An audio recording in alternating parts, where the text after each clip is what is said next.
Close your eyes for a moment.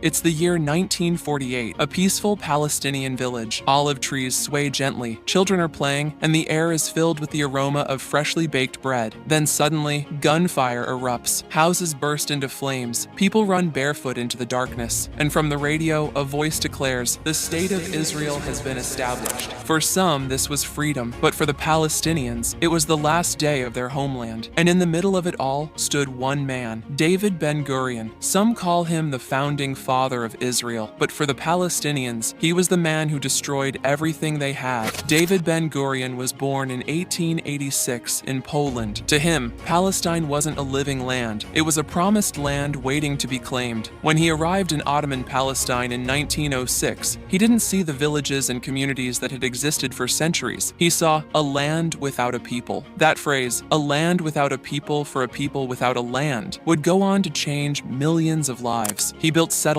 trained militias, and laid the groundwork for a government even before a state existed. His goal was clear, a Jewish state, no matter the cost. After World War II, when the world witnessed the horrors of the Holocaust, sympathy for the Jews surged across nations. Ben-Gurion seized this moment. In 1947, the United Nations proposed a partition plan. Palestine would be divided into two, one for Jews, one for Arabs. But the plan gave more than half the land to the Jews, even though they were a small minority of the population.